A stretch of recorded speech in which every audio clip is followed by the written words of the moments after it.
Russ, tell me about how you got started with stem cells. My story is probably similar to a lot of our clients. Started hearing about stuff on Joe Rogan. I think that's where just about everybody has learned about it or heard about it. Started seeing some athletes. I think the first one was Peyton Manning, where he left the NFL for about a year, did the stem cell treatment in Germany, and then came back and won a Super Bowl. And I had a very similar injury to my neck. My doctor's recommendations, multiple doctors, were to either get a fusion surgery or get a disc replacement. And everybody that I spoke to that had one of those two surgeries were not happy with it at all. I had nobody come back to me and say, hey, get it. It's great. It's life-changing. Everybody was failed to middle on it. So I started looking for an alternative. I was down here in Colombia working on another business product. And I called some of the big companies that were here in Colombia, and I got on the phone, and what I got was mainly a sales pitch. Couldn't really answer my deeper questions, couldn't really go into deeper explanations of how it worked or where it came from. So I started doing some digging. I went down the rabbit hole. This was my first journey down the rabbit hole. After about 3 or 4 months of talking to different doctors, talking to different laboratories, I decided to pull the trigger and move forward. And I got a decent quality stem cell at the time. I know now much better than what I knew then. Had the injections done in my neck, and within 3 or 4 months, something that had been bothering me for 10 or 15 years was completely gone, 90% gone. No more numbness in my hands when I sleep, no more pain, wasn't clacking and popping all the time. So I was a believer in this. So my thought was, I knew a lot of athletes. I had a lot of friends that were celebrities, a lot of people that played sports, that I would set up a little clinic here and just move forward in that direction, do maybe sports-related type injuries and bring some people in. During that period of time, the next year was a complete disaster. My health, I had moved into a new apartment here in Medellin, Colombia. Within 2 months of moving into the apartment, I started getting sick. I was tired all the time. I had no energy. My mood was changing. About 3 or 4 months in there, I was almost bedridden at that point, lost 15 pounds, couldn't eat. My skin was looking horrible. My body was falling apart. By 8 months in, I thought I was going to die. Wow. I got so bad to the point where I was literally saying goodbye to my mother and making final arrangements for myself, thinking that this was it. Went to doctor after doctor. Everybody was telling me different things. Nobody could put their finger on it. During the same period of time, 2 of my closest friends from high school died. At the same period of time, 2 other friends' fathers went into the doctor saying they weren't feeling well, found out that they had stage 4 cancer, and within the next 4 months died. So this is all within 1 year period of time. So by the grace of God, I wound up moving out of that house and realized about 2 months after I moved out of the house that it was environmental, because I wasn't in that building anymore, and found out that it was black mold. It was mold toxicity. Come to find out, it is one of the most misdiagnosed diseases out there, or viruses, or it changed my whole approach to the stem cell. I started realizing how important blood work was. I started learning about looking at stool samples, and I started looking at gut health, and I started looking at immune systems at this point. So it took me in a completely different direction. I asked myself, why did my 2 friends die? And my 2 friends basically died because they weren't taking care of themselves and they didn't get regular blood or checkups. Both of them could have lived longer. My friends whose fathers died of cancer, what happened to stage 1, 2, and 3? Why didn't they know at those beginning stages? So that's what kind of brought me down the rabbit hole and started saying, okay, there's more to this stem cell than just injecting it into the body. When you talk about there's more to just stem cells, are you talking about things like chelation, like ozone, and different treatments like that? You know, like a lot of people, I heard about stem cell on shows like Joe Rogan. I saw sports athletes using stem cell, and this was in the earlier days, and it always interested me. By chance, I had come to Colombia. I was working on another business product, and found out through some doctors that stem cell here was very popular. It was one of the top places in the world for stem cells. I had an issue with my neck, something that had been bothering me for 15 years. Spent a lot of time kickboxing, jujitsu, did tournaments since I was 10 or 11 years old. So through all the training and stuff, really broke my body down pretty good. The only solution that I was presented with were two major surgeries, either a fusion surgery or a disc replacement. And I don't know if you've looked into those, but I haven't spoken to anybody that's had either one of those surgeries and told me good things about it. Mm-hmm. So I wanted to look into an alternative, and I wanted to look into stem cell. There's a huge facility here in Colombia. That was my first stop. They're a fantastic facility, but I just wasn't getting the answers from them. I felt like I was a number as opposed to a patient, just getting a sales pitch. So I started digging a little bit deeper, talking to different doctors, talking to different laboratories. And this is when I decided to take my first injections of the stem cell in my neck, and it was life-changing. My sleep was better. My pain tolerance was better. I had no more numbness in my hands anymore. And I was like, wow, this crap really works. This is amazing. What can I do with this? And I saw that there was an open spot in the industry, that there was very few companies out there that were really doing this on a high level. And that kind of pushed me into getting into the industry. What kind of stem cells did you take that had that huge transformation for you?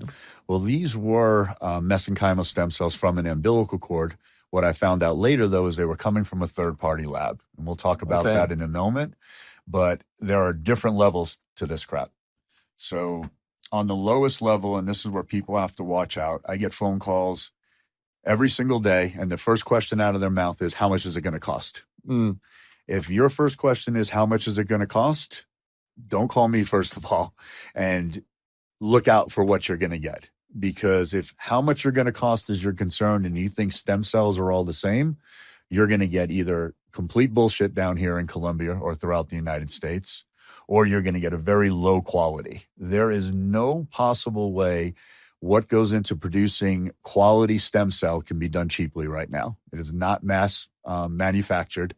It is a long, long process to develop the stem cell. What's the difference between quality stem cells and stem cells that just aren't that good? Well, let's cut down the bottom part, the bullshit. That's not real stem cells. And, somebody has a secret formula. It's coming in a bottle. That's not how it works. You want it to come from a laboratory. So you have two different types of stem cells that you'll see in the United States a lot. And those are Mu stem cells. Mu stem cells are basically coming from bone marrow or coming from fat. So it's very similar to a PRP type of a treatment. But what you're basically doing is you're taking your old ass stem cells that are inside of your body, spinning them around and putting them right back into your body again. So there are some results to it, but it's not like using an umbilical cord. An umbilical cord just built a baby. So the cells we're getting from there are now responsible for building a human life. So on that side of it, you have two stages. You have facilities, and this is 90% of the companies that are out there that use mesenchymal or umbilical cord stem cells. They are not producing them themselves. They are getting them from a third-party laboratory. So on the top of it are companies like myself where we have our own stem cells. We actually produce them. So we produce our stem cells from first stage all the way on. What I mean by first stage, we know the mother before she gets pregnant. She's in one of our fertility clinics. We follow that mother all the way through her pregnancy. The day she gives birth to that baby, we are in the hospital picking up that umbilical cord. We bring that umbilical cord back. It takes at least a week to clean the umbilical cord and get to the process of now growing the cell. Wow. We have to grow the cell from stage 1 all the way to stage 6 to 8. This is an 6-month or 8-month process. When we get to that point, we might have to throw those out. Now, I know personally, the ones that get to that point, if they don't meet our qualifying markers, we sell those to third-party laboratories. So I know what third-party laboratories are buying because it's the cells we're not using. It's the leftovers. It's the leftovers. So that whole process is a huge process. So the barrier to entry to owning your own laboratory and producing your own stem cell is much higher than opening up a clinic and just buying some third-party stem cell from another location. The other problem is when you buy it from a third-party location, they're basically activating the stem cell. So you'll see reports, if you're lucky to even see reports. you'll see reports on the stem cell activation, but then they freeze it before they send it. So common sense, if you're going to freeze something, what's the quality going to be like at the end of it? It's just like fast food. You can't freeze a burger and expect it to taste good. Order a pizza, throw it in the freezer, wait a week and put it in the microwave. You're not getting the same thing. Freezing ruins everything. But let's take this on a human level. If I threw you in a refrigerator and froze you to death, what would happen to your cells? They die. Would I be able to just warm you up and they're active again? No. Okay. So that was the other stage. So you're looking at that top quality stage are companies that produce their own stem cell in-house. When we activate our stem cell after that first process, when we get through the phases, when we activate that stem cell, we start that process 3 days before it's injected into the patient. Wow. The person, our biochemist who activates the stem cell, just one biochemist takes us 8 months to train just to do that 3-day activation process. That's how much care is into it. From that activation, within an hour of it being activated, is injected into the client. Wow. So unless the place you're calling is at that level, then what you're getting is just sub quality. And if you're going to inject something into your body and spend that kind of money, why would you not spend a couple of dollars extra to get a higher quality? Now, tell me the difference in the results that patients see between these leftover stem cells and these top tier stem cells. That's a great question. And I can answer that personally. I can answer it on 2 different levels. So when I first did my stem cells, it came from a third-party laboratory, and I saw results. Mm-hmm.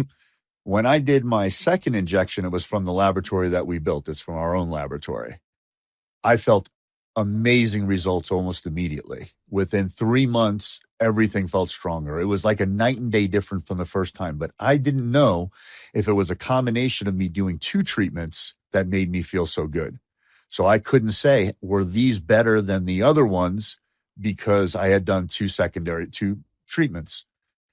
But where I noticed the difference is our patients that were coming. I had friends coming in, and we used the third party at the beginning stages before we had the laboratory.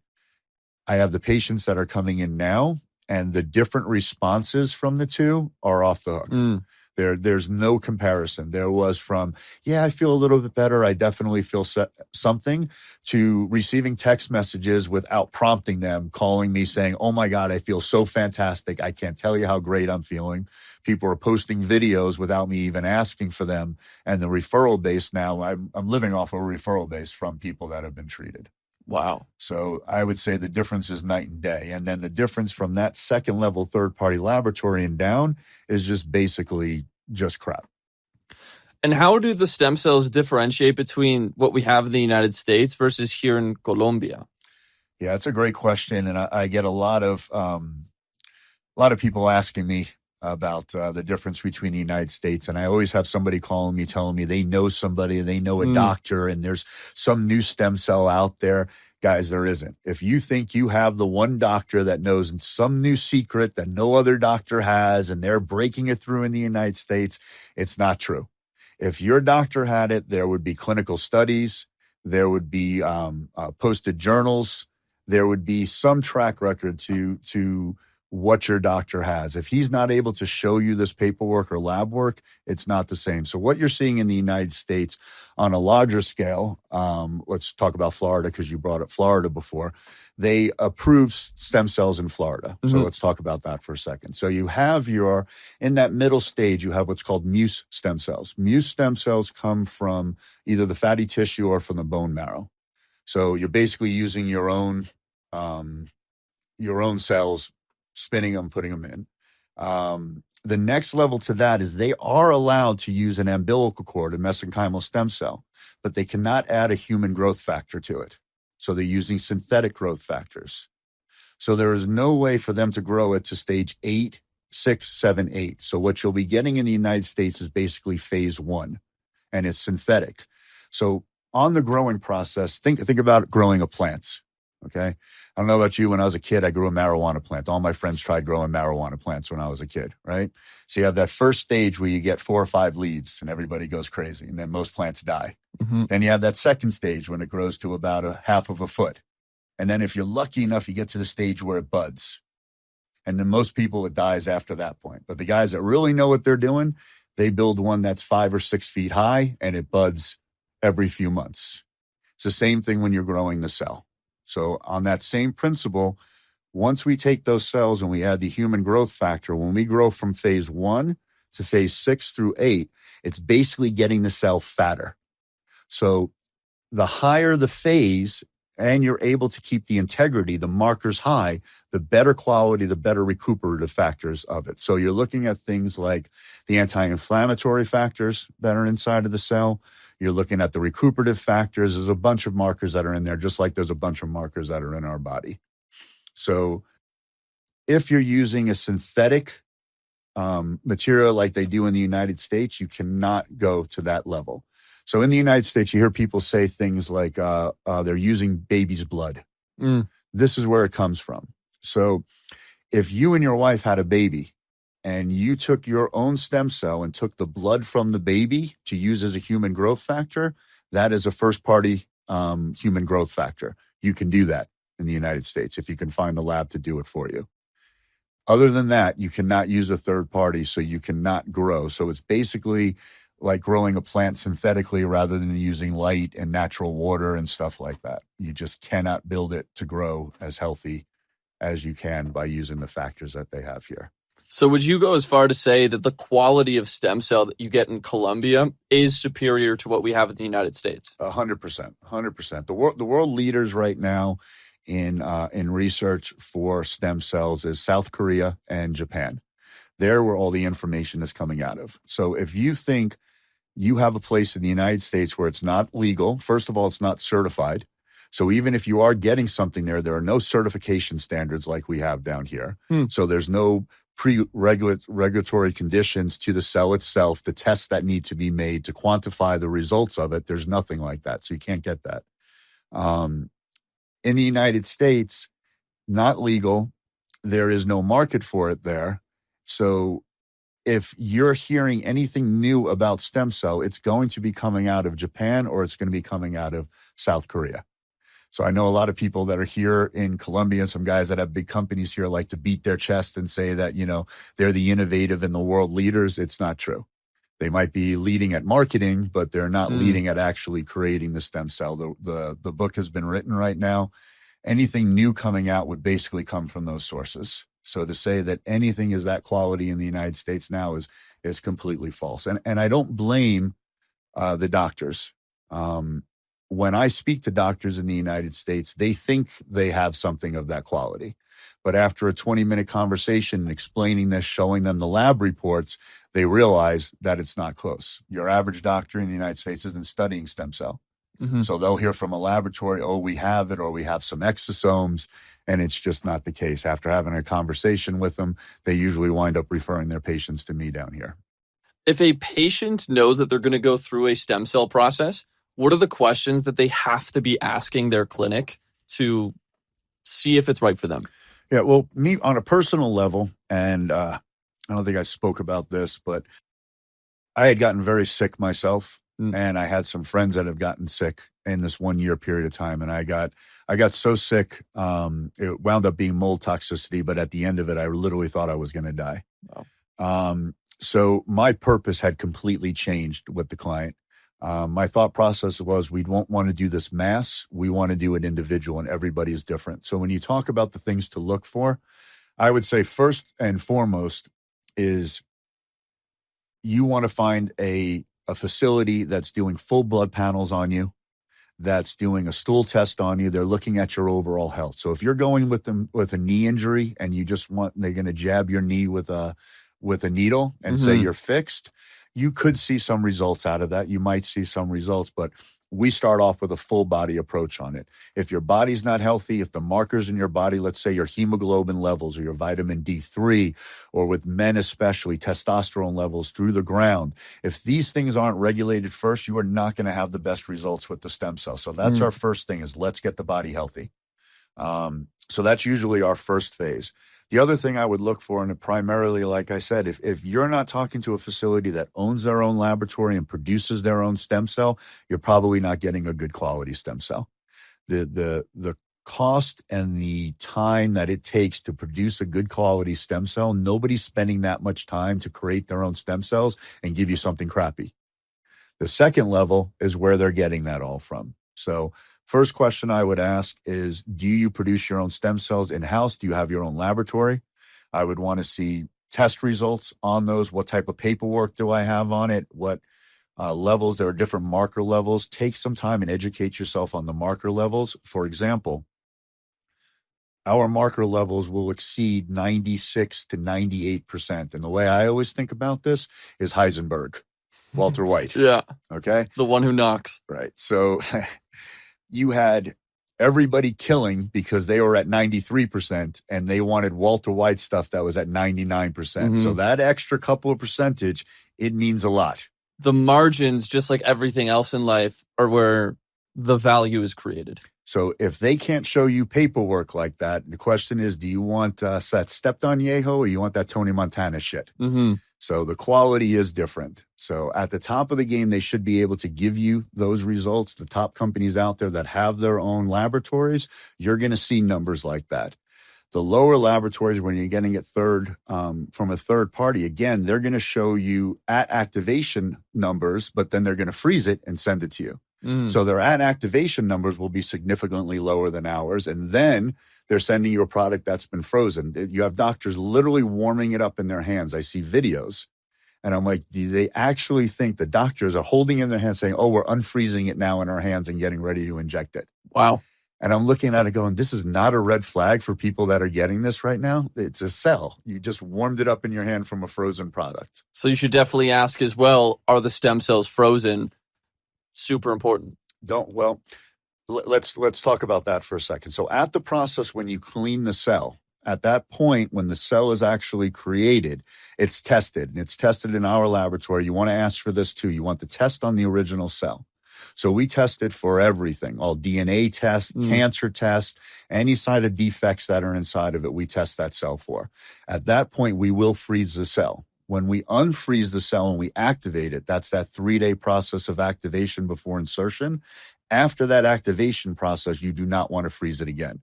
So on the first stage, it might be frozen, but on that second stage after activation, you want to make sure that it's not frozen. And it's a simple question. Do you have an in-house laboratory? Are you producing the stem cells yourself? And if the answer is no, and they cannot prove that, then you know you're not getting the best quality.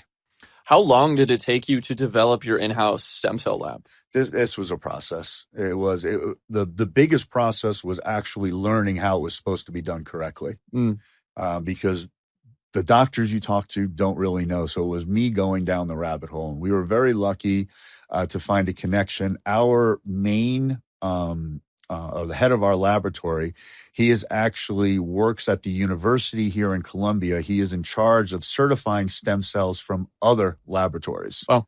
So he came in and set up his own individual laboratory. So his goal was to create the best quality stem cell. He has no business mind. His was only on the scientific side, was only on the Walter White side. He wanted to get that blue. He wanted to get the best quality possible. So that's the guy that we teamed up with. So that's the yin-yang partnership where you come in with clearly technical experience and expertise, and also being a patient in the past, you know what it's like to go through that journey, but also the business background you combine with a genius scientist and you get this incredible product. Yeah, it's been a 4-year journey to put everything together. And the reason I'm doing interviews now and doing these type of putting stuff on Instagram, I've waited this whole time because we haven't been ready. I didn't want to get out there and put an inferior product out there. And the problem is every time I would think I was close to getting it perfected, I would find something else like, okay, we're not ready yet. But now I am finally at the point where I think, first of all, I speak to dozens of doctors a week and go toe to toe with them. And by the end of the conversation, they're taking notes from me, which makes me feel fantastic. When doctors give me the feedback that they've learned something and that they didn't know all this stuff, I know I'm on the right path. Yeah. Secondary to the doctors is the patients and the feedback that I'm getting right now. It is amazing to get that. And that is the best part of this whole process. I've taken people with mold toxicity like myself that thought there was no answer, calling me now saying they're better and that they're living their lives now. I've taken UFC fighters that have come in here limping, unable to move. Literally one UFC fighter, Mark Coleman, who went on 5 hip replacement operations within an 8-month period of time Whoa. because it kept getting infected. Brought him in here, treated him after his last one. Not only did he recuperate from that, we gave him a second one. You go and look at him on his website now, he's boxing again. He wants to do another professional fight. How old This is is a guy he? that couldn't walk, 60 years old. Wow. This is a guy that literally could not walk when he came in here, couldn't raise his arm. He had tears in his shoulders, tears in his knees, hip operation. And just to throw this in, he went and saved his parents from a house fire and had smoke inhalation damage. So we did exosome treatments and we did treatments to all of his extremities. And if we can, let's talk about the treatments for a second. Yeah, what are exosomes? So exosomes from me are amazing. Okay. It's something you can take more regular. They are easier to make than the stem cells. They're actually a derivative taken from the stem cell itself. So what exosomes will essentially do in the body is it'll drop the inflammation, 70-80% of the inflammation inside of the body. But it also kind of cleans up the body and opens the receptors to make the stem cell go and attach and work better. The thing is, the exosomes, you'll feel immediate results from the exosomes. The stem cells getting into month 3, 4, and 5 is where we start hearing the result. By the time people get to month 8 or the first year, they're telling me fantastic stories. So it kind of gives you that buffer, that 3-month period of time. But let's talk about a treatment, just a average treatment. Somebody comes to me and let's call it a knee. We'll start with a knee. So somebody calls me with a knee. I'm going to say, that's great. Let's look at the MRIs for the knee, but let's first go back and let's take the blood tests. So no matter what the knee damage is, until we know what their blood test is, we do a stool sample on them, take a look at their overall health. We will check their all the supplements that they're taking. We get a list of all the medications that they're taking, and we'll match that up with the blood test. So we start there. Let's say the knee itself has a tear, a meniscus tear, let's say a level 6 meniscus tear on it. Not completely ruptured or pulled, 6 right about in the middle. And let's say that there's a degenerative condition where their knee is degenerating now. It's degenerated because the bone is wearing. We're not bone on bone, which, by the way, if you're bone on bone and somebody from a stem cell place says that they can fix that, they cannot. If there's no cartilage there, there's no way to fix a bone on bone. So if you're deteriorating, let's say it's 40, 50% deteriorating, my ultimate goal at that point is to say to the patient, if I can get your knee 30 or 40% better and you're deteriorating at a 2% rate every single year, I can stop that deterioration. That's a win for us. A massive win. So if we can get to an 80% better and stop the deterioration, that's great. Mm-hmm. But my main objective when it comes to neck, back, knees, or shoulders, let's stop the deterioration. Let's make sure it doesn't get any worse where it is now. Let's make sure we don't have to have a surgery on it.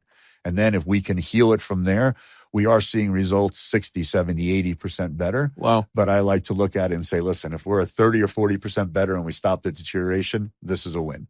So would you describe that getting the fundamentals of your health right is essentially the multiplier of stem cell effects, making sure that your testosterone is high, you're eating clean, you're exercising? If you do those things right, you can expect significantly better results with stem cells?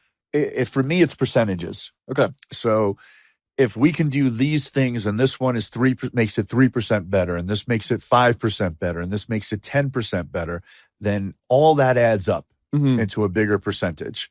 So people will come to us and they'll say, oh, I had my blood test, everything is normal. And then we'll do a more intense blood panel. And what's normal? We do a more intense. We can talk about testosterone levels all day long. What's normal? It's not normal. 300 or 400 is not a normal testosterone level. Most guys come to me with that. Most guys come to me with a low vitamin D level. We need to put them on vitamin D3. Even if they're on it, they're taking a low percentage, maybe 2,500 milligrams as opposed to 8,000 or 10,000. And just making those two changes, they're already feeling better. Their body is stronger.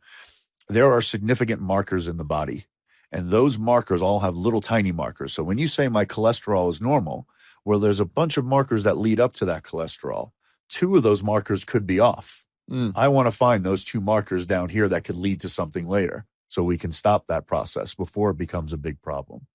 So a lot of the clients that we see are between the ages of 35, 65 years old. They're financially secure. They want to be young and healthy.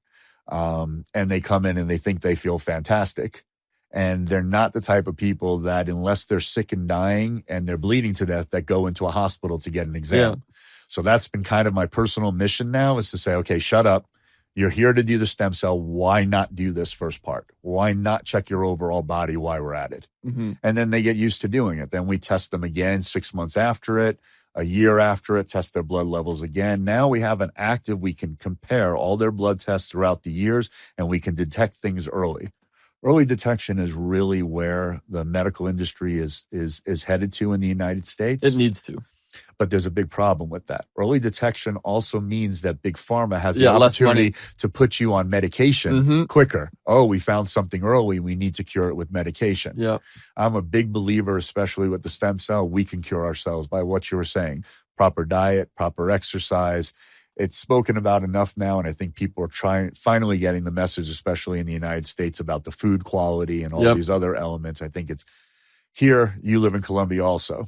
Mm-hmm. We don't have to say organic down here. Yeah, it's not a phrase. It's just organic down here. Yeah. It's one of the things that when people come to visit Colombia, and they come to Medellin, they're afraid first. They think Pablo Escobar is going to come out and get them. They're scared. They think there's going to be dirt floors and chickens jumping on the table. And I'm like, wait till you see. And they come in and they spend some time in Medellin, and they fall in love. Everybody wants to buy a house. They can't wait to come back again to be here. But time and time again, I hear the food.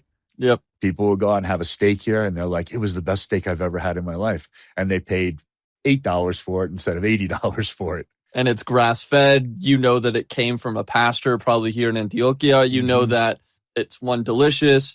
Then on top of that, you wake up the next day feeling great because you're not just intoxicating yourself with all of the excess garbage that is in the American diet. I've had people come down here and they stay for a week or 10 days. Yeah. And they're like, oh my God, the stem cells made me lose, 10 pounds. And I'm like, no, it wasn't the stem cells.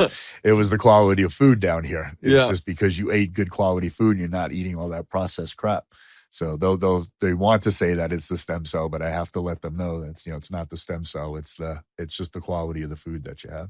It sounds to me like one of your big values is providing a healthcare system and not a sick care system, where you're taking a holistic approach and actually objectively making the human being healthier as opposed to just treating the sick. Why do you think that's the common approach in the United States, whereas here in Colombia, it seems like it's more proactive?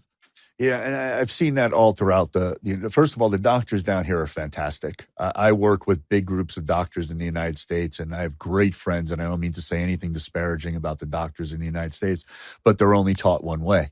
Mm-hmm. Here, when somebody says that you have high blood pressure, it's not let's put them on a blood pressure pill. Let's figure out what's wrong with the body and why you have high blood pressure in the first place. The doctors here will sit and talk to our patients for as long as it takes to go over their blood work and their exam. So again, going back to like Mark Coleman, one of the things he first said to me, he had 5 hip operations. He told me that he saw his doctor maybe 3 minutes each time, in and out of the office, in and out. Couldn't even answer a question. His thing here, and what even my doctors that come down here and see, my doctors from the United States that come and sit in front of the doctors here, it changes them when they go back to the United States. They will say, I have never had a doctor sit down and go over all that. I've never had a doctor explain everything and go over everything. And it changes now how they're approaching their patients when they go back to the United States. Which is great. And they'll call me, they'll say, I think it actually becomes better for their business, because their mentality is, I need to see more patients every day to make more money. But what actually happens when you spend more time individually with that client, they refer you more people. So now you wind up making the same, but you're forming relationships. You can't form relationships with a client. And things come out in those conversations that you can't do in 3 minutes. They find some little thing. Everybody is individual. And I think that's kind of what makes us unique. We don't have a cookie cutter approach where we're bringing in 30 patients every weekend. So it's like a McDonald's board. Yeah, the McDonald's of stem cells. You're not just getting the same patients, giving them the same treatments with the same kind of stem cells at the same time with the same doctor. It's individualized approach because each human being is different with different circumstances and different everything. Yeah, and we go the extra mile too. So let's go back to that knee patient again that we spoke about, right? So let's take a typical a visit. They come down here on day one. Day one, they're going to do their evaluation, but we're also going to do ozone therapy, and we're also going to do methylene blue. So it's kind of a deep detox of the body. We're going to clean you out. I don't know if you've ever done the methylene blue. I have. orally. Best poop you'll ever have in your life. You should really come and see us and do the IV injection. Cool. It's a night and day difference. Your brain will feel better. Your energy level will go up. But between the ozone therapy and the methylene blue, we're kind of cleaning out the body. It's like an oil change for the body? We're not really taking the blood out. There are machines that are doing that now, Okay. almost like dialysis type machines. I've seen some good reports on those, but it's also, there aren't a lot of studies on it yet. So it hasn't been something I've jumped into at this point.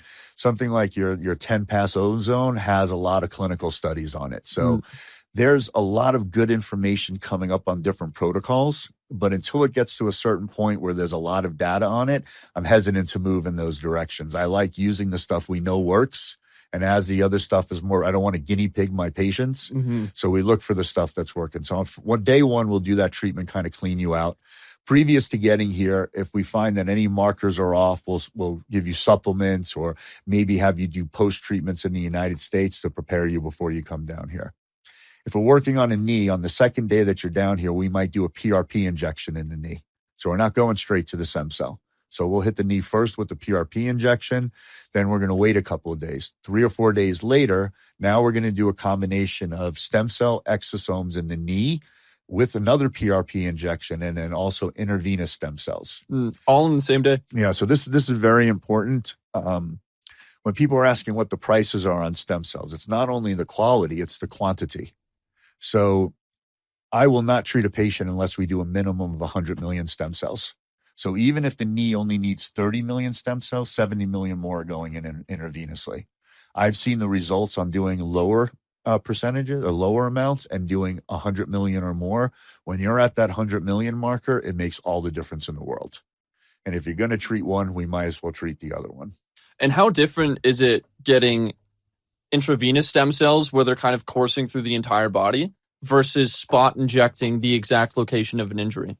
Yeah, so it depends on the doctor that you ask. Okay. I'll take it from the clinical studies that I saw.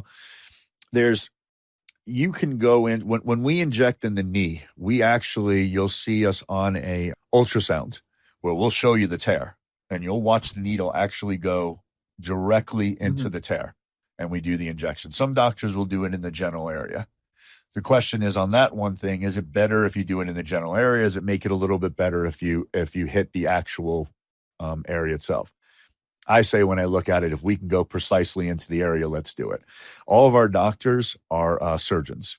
So my neck and spine guy is a surgeon. We will only use this. Go back to your previous question.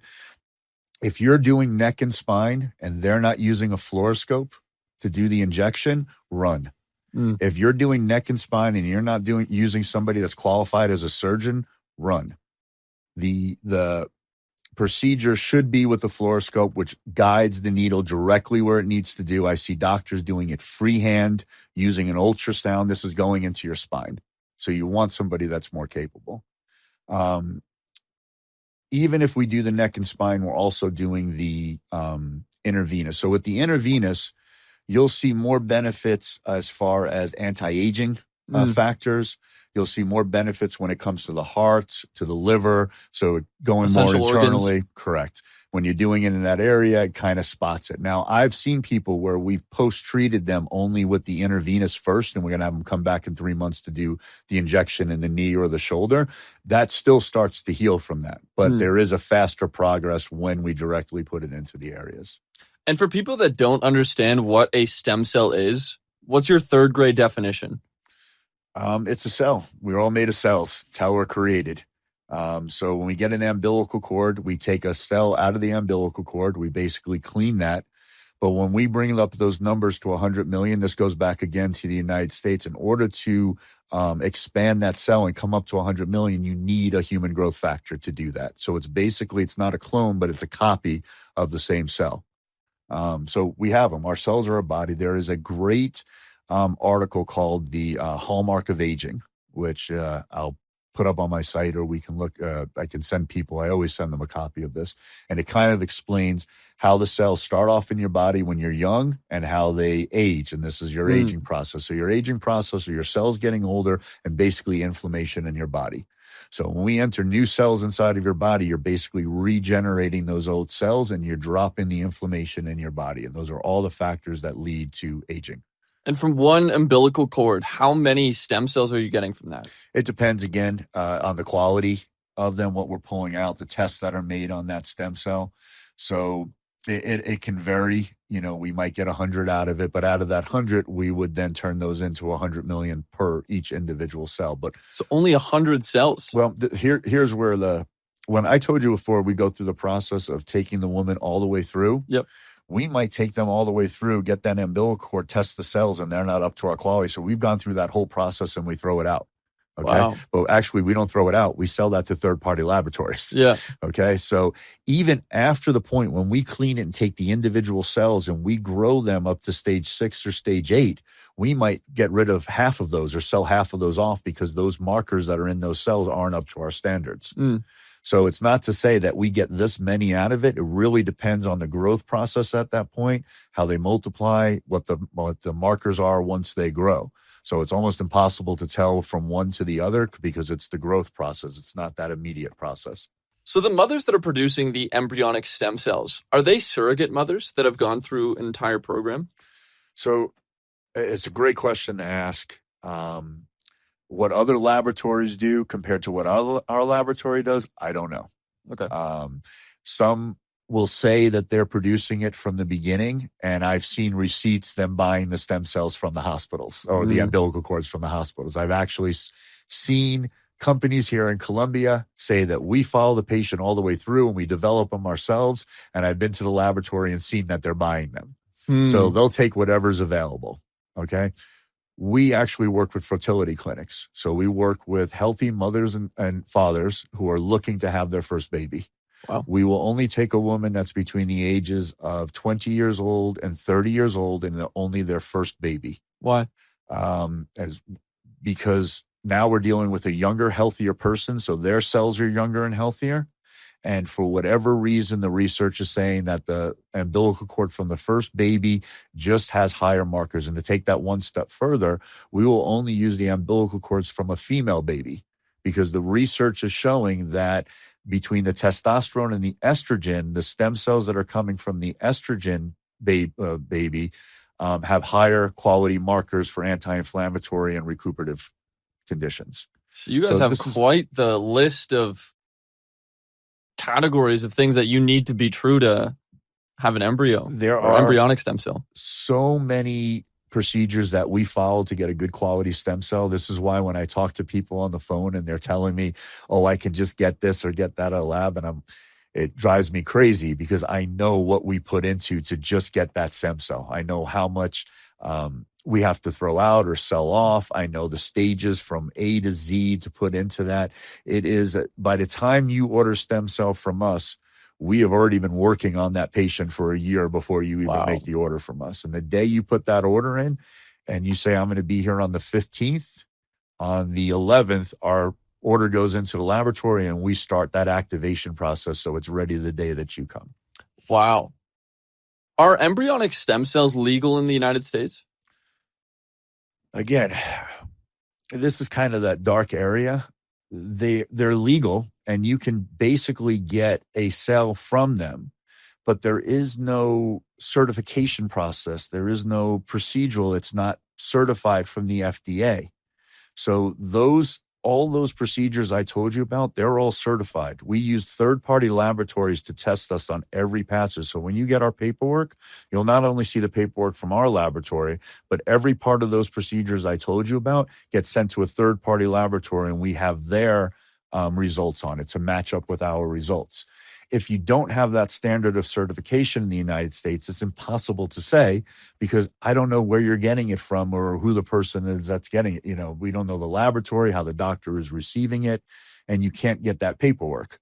So without having a certification process, without having regulations, how can you possibly ensure the quality of what you're injecting? If you could rank the stem cell products from not so great to absolutely incredible, what would you put where and why? I would just put everything. If you do not have your laboratory and you're not producing the stem cells in-house, then it's potluck at that point of what you're getting. Second down from there, you have third-party laboratories where you know it's an embryonic stem cell. It goes through the test, but that's frozen before it's sent to you, and it's done by a third-party laboratory that we don't know where their thresholds are on the markers, if they're doing all those little steps in between. Anything under that is basically bullshit. Just to brag a little bit here, please. Our laboratory just received research and development funding from the Colombian government. Wow. To work on our stage 6 through 8 stem cells and creating the higher phase, because the higher the phase, the fatter the stem cell with the higher markers, the more recuperative factors it has. So we are kind of leading the way right now on cancer killing cells. Whoa. So it's it's not something I push because of the category of cancer. I'm more on the anti-aging and sports-related type injuries. But it is nice to know that our laboratory is doing such good work that they're receiving these type of grants. And are you also planning on expanding your stem cell operations from here in Colombia to the United States? Well, you can't really now. Okay. You know, the laws and regulations aren't there. There are some things that we're looking into in different areas right now. But at this point, the way that it stands, if you're in the United States, you have choices of places in Mexico, Panama, and Colombia. And out of those 3 locations, if you find a place that has its own laboratory and produces its own stem cell, you're probably looking at a decent place. You know, then it really comes down to your comfort of who you're talking to, their approach when they're on the phone. But anything, again, under that level, if they do not have their laboratory, if they're not producing their own stem cells, it's a different game. So right now, the hottest spots are here in Colombia. A lot of people are going down to Mexico. I've heard some good results. I've also heard some horror stories there. Their medical system is not like the medical system that's in Colombia. Panama, I've heard some good results, but Panama's clinic there mainly produces stem cells from the placenta, not the umbilical cord. What's the difference? The difference is, I'll tell you, I've heard some decent results out of it. The difference really is there aren't as many clinical studies. It hasn't been done as long. So when it comes to the umbilical cord stem cell, there's a lot of research on it. When it comes to the placenta, there's good reports, but there's not even 5% of the research that there is on umbilical cord and mesenchymal stem cell. What were the fuck you points that you wanted to go over? All right, so let's go over the one fuck you point. Common sense. Let's just think about this on a normal level. If we activate something and then I freeze it, and you warm it up again, what happens to the activation? Ruins everything. Okay. So I don't have to explain the whole process of creating the stem cell or the whole activation process. I can sum it up right there. If you're getting it from a third-party laboratory, they are freezing it before they send it to you. If you're freezing something that's activated, it is no longer activated. So it's a subpar product. Subpar product. Cool.